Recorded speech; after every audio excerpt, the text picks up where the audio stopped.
Welcome to a video from thedigital-lifestyle.com. In this video we're going to look at the Alcatel Onetouch smartwatch.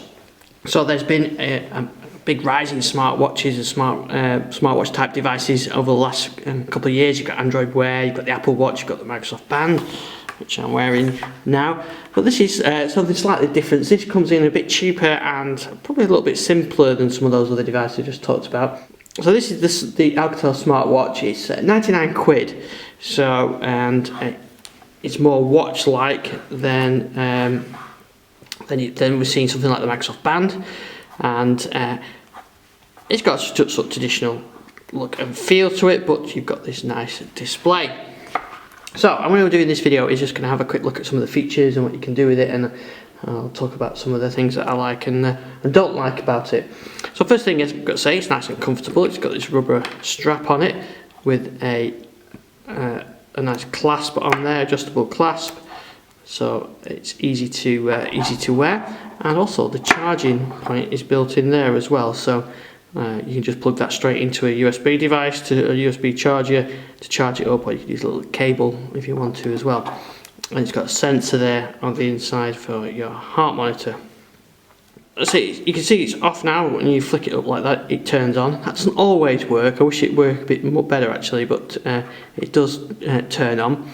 And then when you turn it on, you get this nice display which you can tap, and then you've got a range of apps on there. You can go back like that, or you can swipe up and you get notifications on there. We'll have a look at those in a sec.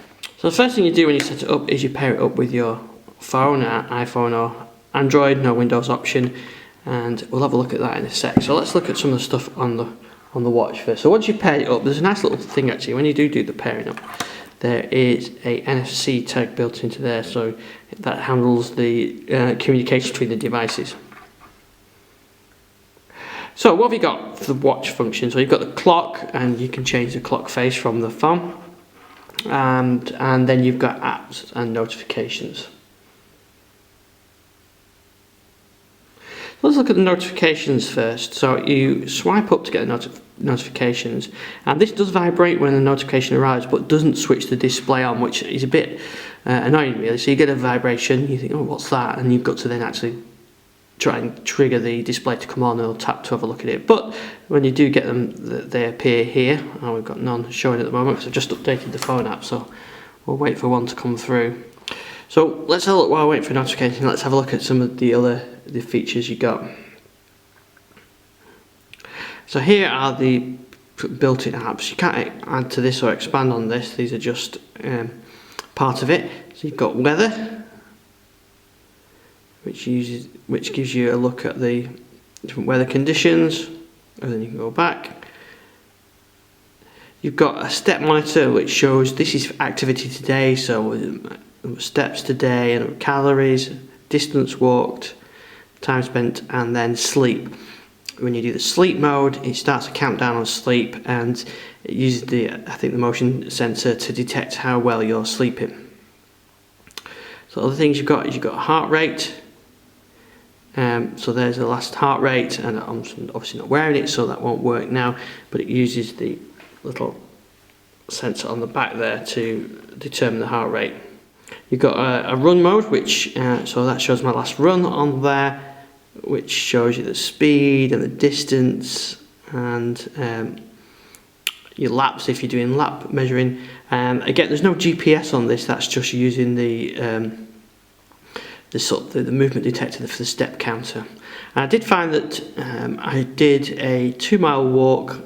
It was actually 1.79 mile walk using the Microsoft Band with its GPS feature, so I know that that's accurate. And this came with sort of 1.5, so it's close, not as accurate, but I guess that depends on your step. Now, one thing you notice, the display goes off quite aggressively on here, and that helps with battery life. And in terms of battery life, I've definitely found we're getting plenty of life in there, probably up to 5 days.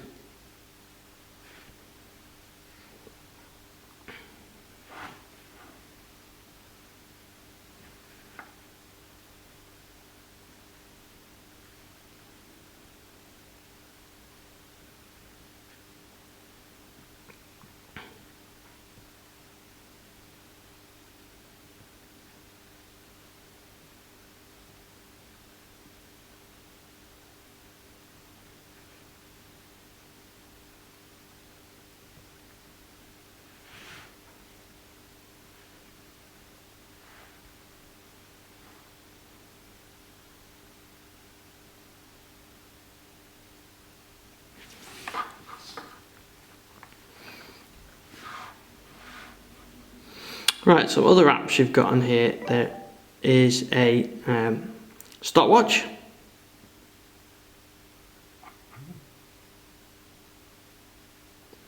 There is a music control. So if I play that, that's playing a song now on my Android phone. So I can control the volume, and I can pause it, and you can switch between tracks on there.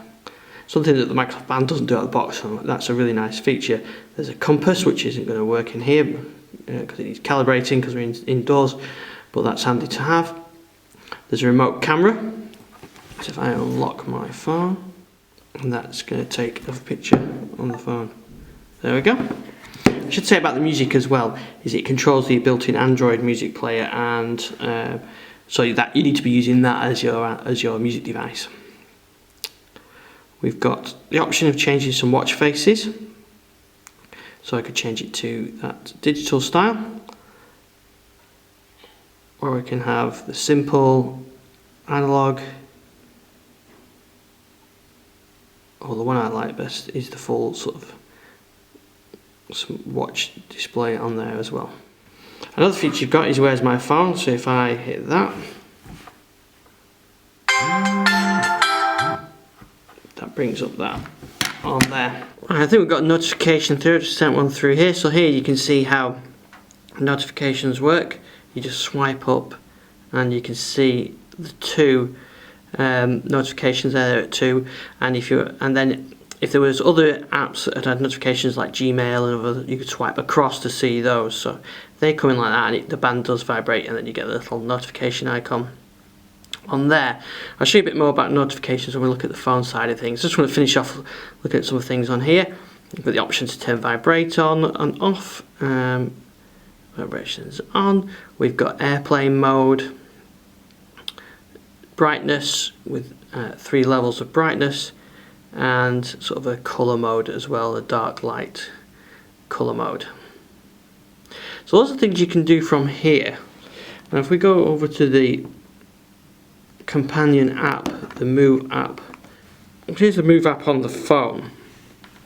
Now this is split into different sections, and this is the Android version, but the iOS is very similar. So you've got a dashboard. This is where you can see some of those data that we're looking at, the number of steps, calories burned, distance, duration, sleep. As we could see them on the phone, you can see them on here. But then if you go, you've got a timeline view. So this shows kind of your timeline. So this is only showing the last couple of days. So there's a run with the amount of time spent on that. And there's sleep timing and all that. So I really like the timeline view. That's one of the nice things about this actually. It goes back in time and shows you your activities. There's a sort of a me view where you can do your synchronization, and you can set goals for the calories that you want to burn per day so that it aligns with those. And then there's the watch view. Now here you can set up alarms, so you can have alarms for weekdays and alarms for weekends, which is nice to have the option of having different alarms on there. And you can toggle those alarms, so you've got 2, sort of one you may use for the weekend and one for the week. You can change the wallpaper, so let's change it to this one. Oh no, let's go that one. That's it, and that will then send that down to the watch.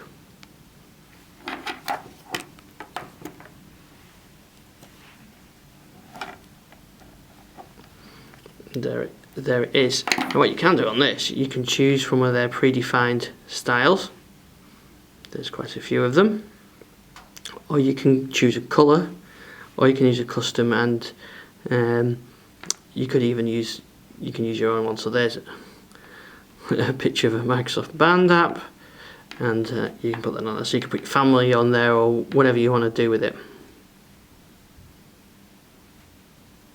Here's the notifications view. Now this is probably the big limiting thing on it. Here's the apps that it handles notifications for. So you've got Skype, the built-in Android email, calls, Instagram, Gmail, Twitter, Google+, Facebook, Messenger, Hangouts, and that's it. So if you're using the Outlook Mail app, that doesn't show up, or if you want to use, I don't know, Swarm notifications, or some other app that you use a lot of notifications for, and it's not on this list, then it doesn't work. So I think that is a real shame.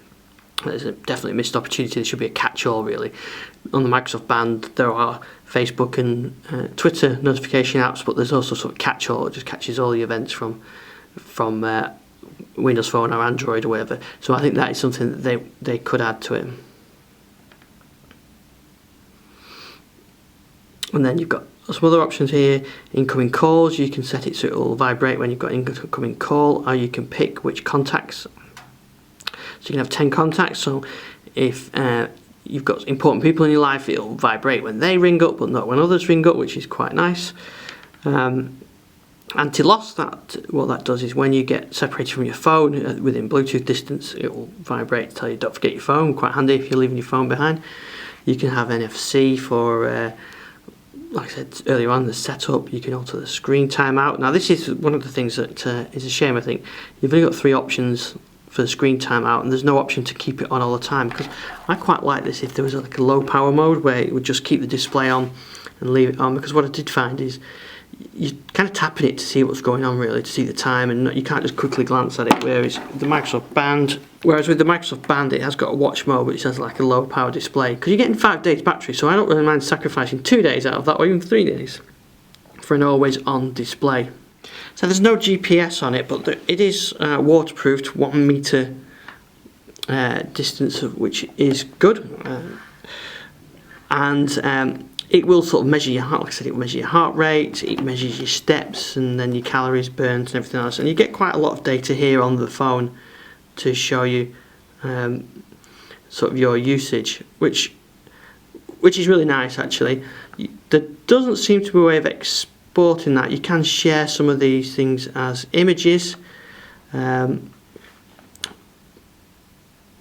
But I do like this timeline view, that's quite good as well. Just really the thing that's missing is the extra notifications on sort of being able to get into a notification. What you can't do, you can't clear this notification here.